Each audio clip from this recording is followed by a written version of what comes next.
우리 함께 사도신경으로 신앙 고백하시겠습니다. 나는 전능하신 아버지 하나님 전지의 창조주를 믿습니다. 나는 그의 유일하신 아들 우리 주 예수 그리스도를 믿습니다.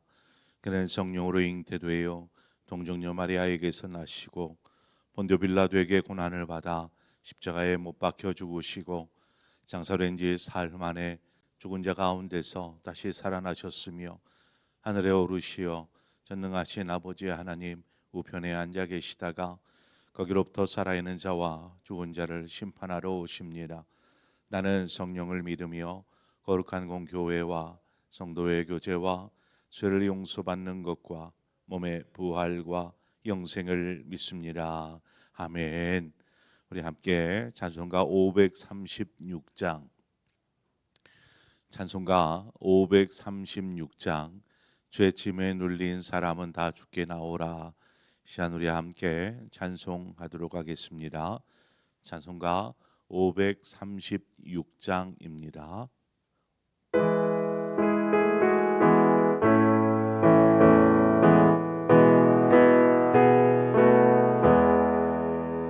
죄짐에 눌린 사람은 다 죽게 나오라.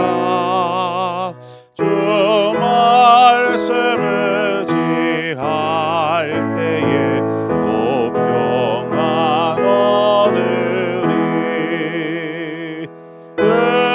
의지하세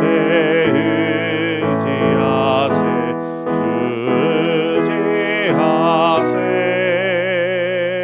구하시네 꼭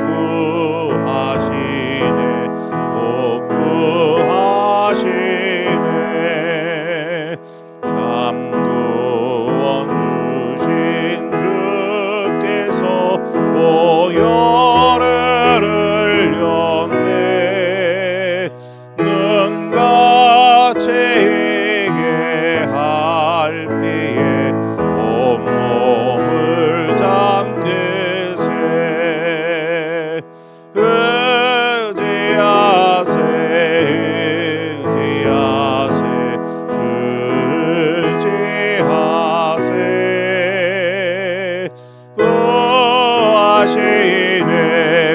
구하시네 꼭 구하시네. 길 되신 우리 구세주 늘 인도하시네. 너 대체 말고 믿으며 참 복을 받겠네. 의지하세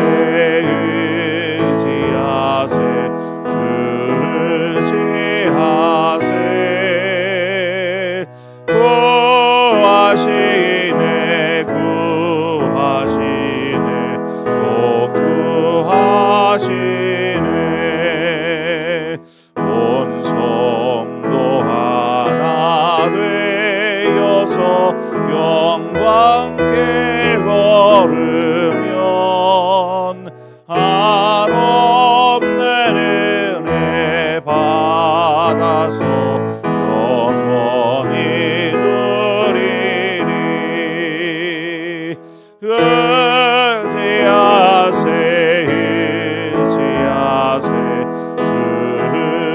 주지하세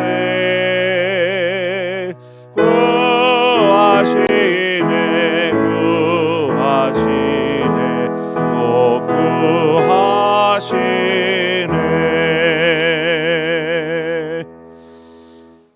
하나님의 말씀 보겠습니다. 역대하 16장 10절에서 마지막 14절의 말씀입니다. 역대하 16장 10절에서 14절의 말씀 한 절씩 교독해서 보겠습니다. 아사가 노하여 선견자를 옥에 가두었으니 이는 그의 말에 크게 노하였음이며 그때에 아사가 또 백성 중에서 몇 사람을 학대하였더라.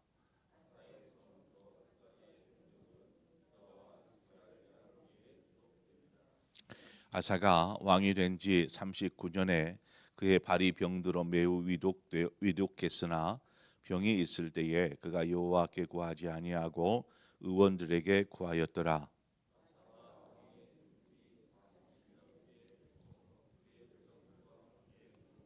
함께 읽습니다. 다윗 성에 자기를 위하여 파두었던 묘실에 무리가 장사하되 그의 시체를 법대로 만든 각양 양 재료를 가득히 채운 상에 두고 또 그것을 위하여 많이 분양.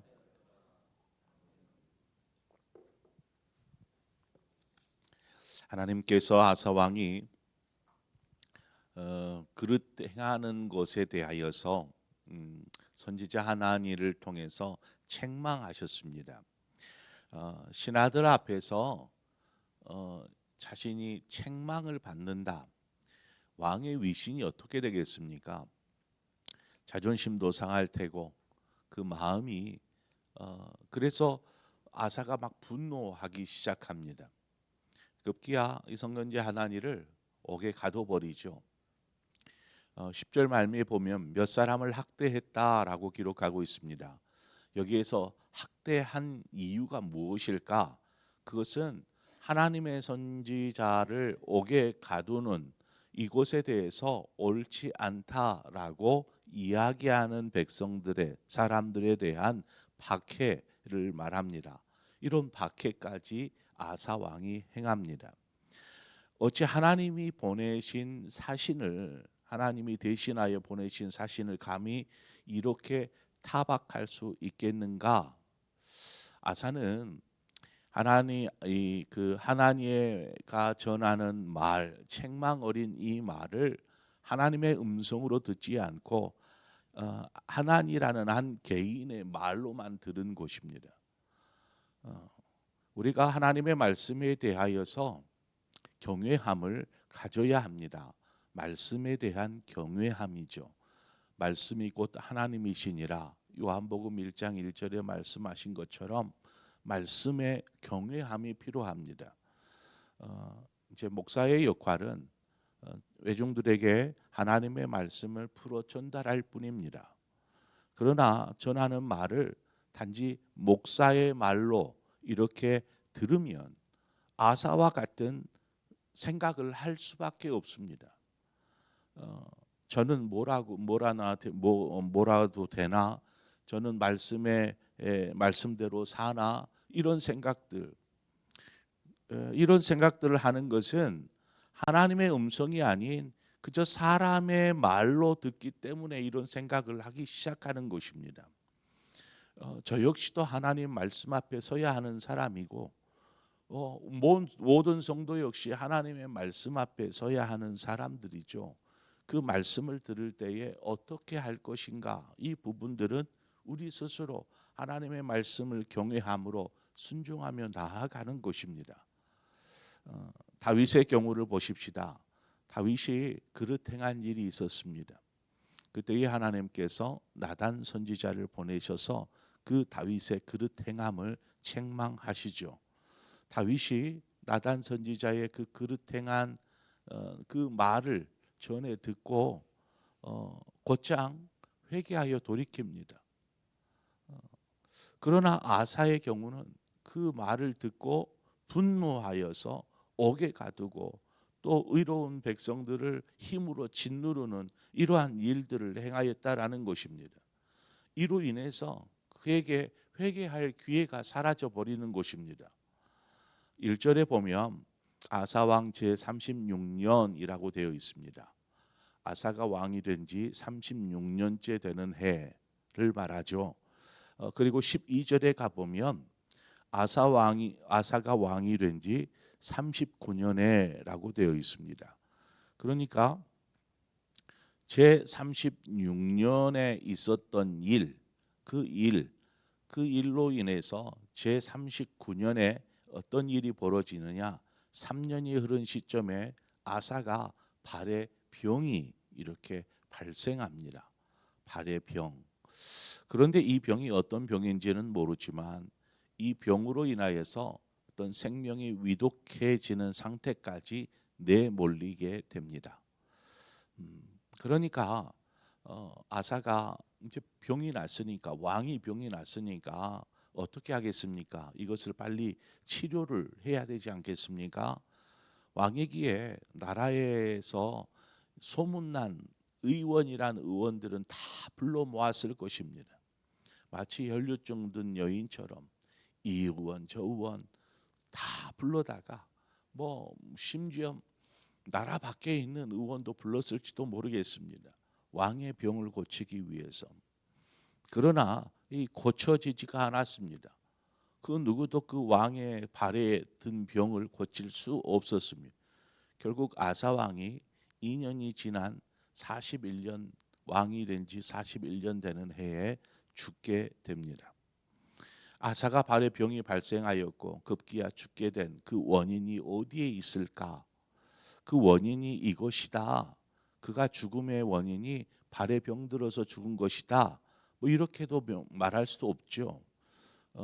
그러나 우리가 앞에 있는 내용들을 이렇게 보면 무엇이 원인이 되었는지를 짐작해 볼 수 있습니다. 먼저는 발에 병이 든 원인 몇 가지로 짚어보자면, 하나님보다 아람 왕 베나닷을 더 의지한 것, 이것도 이유 중에 하나일 것이고, 또한 그가 사람을 의지한 것에 대한 책망 어린 말을 선견자인 하나니를 통해서 하나 들었지만 하나님의 말씀을 거부한 것, 그것도 원인일 것입니다. 또한 하나님의 사람과 의로운 백성을 억압하고 핍박했었던 일, 이러한 것들이 그가 발에 병이 난 원인이 되었을 것입니다. 자, 그러면 그가 또 2년이 지난 후에 되었는데, 아사 왕이 죽게 된 원인은 또 무엇일까? 뭐 발에 중한 병이 들어서 죽었을 수도 있지만 병 중에서도 그가 하나님을 의지하지 아니하였다라는 것입니다. 하나님을 구하지 아니하고 그저 사람, 의원들, 의사들을 구하고 사람을 의지하려 한 데서 그 원인을 찾아볼 수 있습니다. 정리를 해보면 그렇습니다. 이 모든 아사의 행위 가운데 이것을 영적인 눈으로 이렇게 바라보면 그가 하나님을 의지하지 아니하고 사람을 의지하며 하나님 앞에서 어떻게 보면 교만하고 완고한 태도를 취하였다라는 것이 그 모든 그가 죽음에 이르게 된 원인의 핵심이라고 말할 수 있습니다. 하나님을 의지하지 아니하고 사람을 의지하였다. 41년이라는 아사의 오랜 통치 기간, 그 통치 기간 동안 아사가 행한 일이 참 많습니다. 왕으로서 그가 많은 일들을 행하였지요. 그런 아사의 모든 행적들이 다 11개에 기록되어지는 것입니다.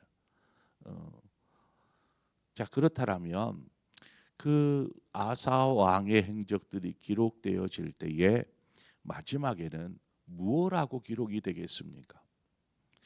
그가 41년 죽기 전까지 그 말미에 기록되어지는 내용들은 어떤 내용들일까?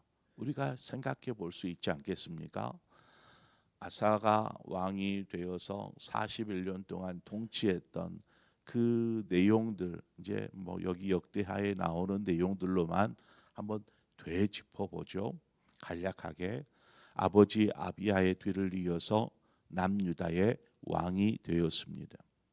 그가 왕이 되자마자 곧장 산당을 제거하고 우상들을 깨트리는 이 일들을 하면서 백성들을 신앙 안에서 회복시키는 이 일들을 행하죠. 이런 신앙의 모습이 이후에 나오는 구스왕 세라의 그 100만 대군의 침공을 이겨낼 수 있는 힘의 원동력이 되었습니다. 그 100만을 물리칠 수 있는 힘, 그것은 하나님을 의지하는 것이죠. 그러니까 신앙에 회복되어지니까 그것이 고스란히 삶으로 드러나고 삶에서 놀라운 하나님의 역사들을 경험하는 것입니다. 이후에 아사는 더욱 막 박차를 가하죠. 하나님 앞에 이스라엘 백성을 거룩하게 바르게 세우고자 백성들과 함께 언약을 삼습니다. 우리가 하나님만을 섬기자라는 것이죠. 그러면서 계속해서 우상을 제거합니다. 산당을 제거합니다. 심지어 우상을 만들어 섬겼다라는 이유로 할머니를 태우에 위해서 패하기까지 하였습니다. 그랬던 아사 왕이 이제 왕의 말년에 이르러서 신앙이 흔들리기 시작합니다. 그래서 하나님을 더 의지하지 아니하고 사람을 의지하게 하기 시작하고, 그런 일을 뭐라고 책망하듯 이야기한 하나님의 사람을 옥에 가둬버리고 이런 일들을 버젓이 행하였다라는 것입니다. 결국 하나님을 의지하기보다 사람을 의지하다 보니까 발에 중병이 들어서 결국 죽음에 이르게 되었습니다. 이것이 아사 왕이 41년 동안에 했었던 그의 행적 걸음입니다. 아사는 왕이 된 초기 또 중기에 걸치기까지 여호와 보시기에 선과 정의를 행하였습니다. 그렇게 행한 왕입니다. 선한 왕이라고 말할 수 있죠. 그러나 그의 통치 말기에 가서는 하나님을 의지하지 않는 왕이 되어버렸습니다. 자, 그러면 우리가 총평을 내리죠. 아사 왕을 선한 왕이라 말할 수 있을까? 아니면 악한 왕이라 이렇게 말할 수 있을까? 여러분의 생각은 어떻습니까? 이제 전체 이렇게 남유다의 왕들을 이렇게 하면서 선한 왕, 악한 왕, 선한 왕, 악한 왕 이렇게 정리를 합니다. 그러면 아사는 선한 왕에 속할까요? 어떤 사람은 그를 선한 왕이라고 하고, 어떤 사람은 그냥 아무것도 적지 않는, 이게 표로 이렇게 나옵니다. 뭐 주석이나 이런 내용들을 보면 그 아사 왕이 어떤 왕이었는가 평가에 있어서 제대로 평가를 내리지를 못합니다. 여러분들도 애매할 겁니다. 그 오랫동안 열심히 믿음으로 나라를 바르게 세우려고 그렇게 힘쓰고 애썼던 그 아사 왕이 말년, 그것도 우리가 방금 보지 않았습니까? 그가 왕이 된 지 36해 36년, 그러니까 5년입니다. 5년. 말년, 그 왕의 통치 말기 5년 사이에 일어난 그 변화가 그를 선한 왕이라고 이렇게 단정지어 이야기할 수 없게 만들어 버린 것이죠. 마태복음 19장 30절에 가보면, 그러나 먼저 된 자로서 나중되고 나중된 자로서 먼저 될 자가 많으니라, 이렇게 성경은 말합니다. 무엇을 말하는 것입니까? 시작은 잘하였고 열심히 달려가지만 결국 마지막에 가서는 나중된 자보다 못한 모습으로 전락해 버리는 것입니다. 아사 왕을 빗대어서 이야기한 것이라고도 우리가 해석해 볼 수 있겠지요. 아사 왕은 분명히 돌이킬 수 있는 기회가 계속 있었습니다. 주어졌습니다. 그렇지만 결국 돌이키지 못함으로 그의 마지막은 그렇게 아름답지 못한 초라한 모습으로 그냥 끝을 맞이합니다. 이런 사례가 솔로몬 왕도 마찬가지이지 않습니까? 그 유명한 솔로몬, 이스라엘을 가장 찬란한 나라로 세웠던 솔로몬 왕. 그러나 그의 말년에는 어떻게 합니까? 온갖 우상들의 제단까지도 세우는, 그래서 나라를 우상의 나라로 변화시켜 버렸던 왕이 솔로몬입니다.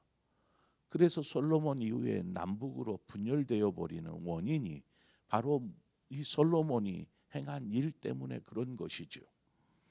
그러니까 그 찬란했던 이스라엘의 최고의 전성기를 구가했던 그 찬란했던 그 영광들이 그 말년에 다 사라져 버린 것입니다.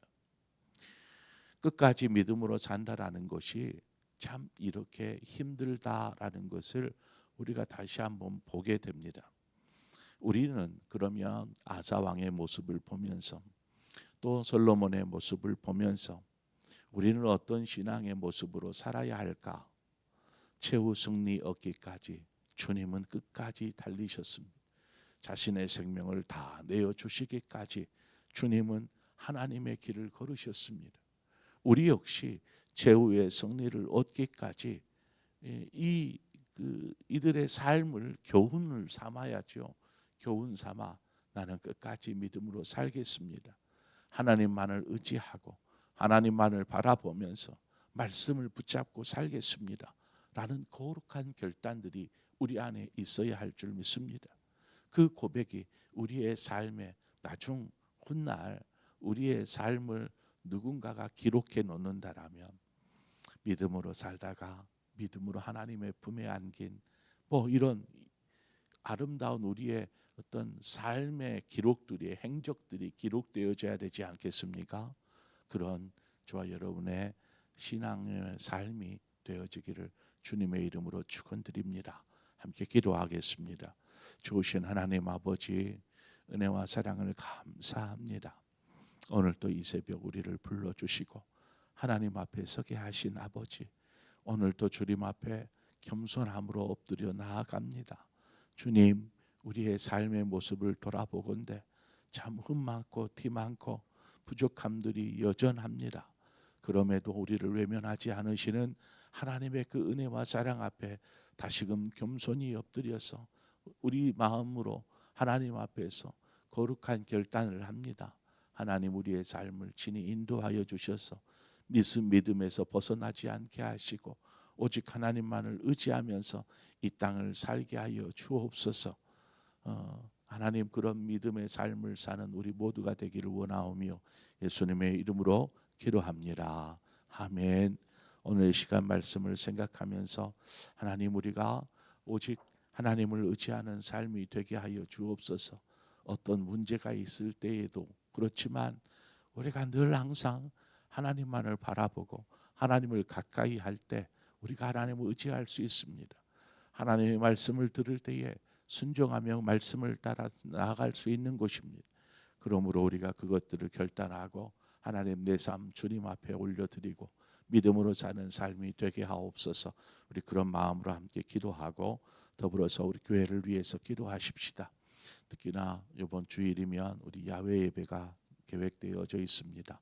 하나님께서 잘 준비케 하여 주시고 좋은 일정 속에서 온 성도들이 야외에서 기쁨으로 하나님을 찬송하며 예배하며 또 즐거운 함께하는 공동체의 시간들을 보낼 수 있도록 우리가 위에서 기도해 주시기를 바랍니다. 더불어서 우리 다음 세대들, 우리 전도회를 위해서, 여러분의 셀을 위해서, 셀원들을 위해서 기도하십시오.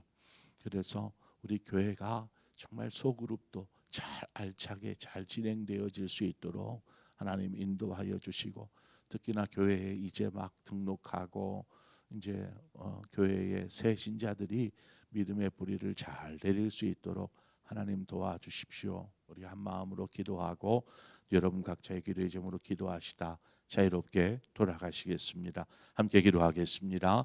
하나님 아버지, 은혜와 사랑을 감사합니다. 이 새벽 우리를 하나님의 종으로 불러주신 주여, 우리가 이처럼 이 새벽마다 하나님의 전에 엎드려서 기도하는 이유가 무엇입니까? 우리의 삶의 주인이 하나님인 것을 고백하고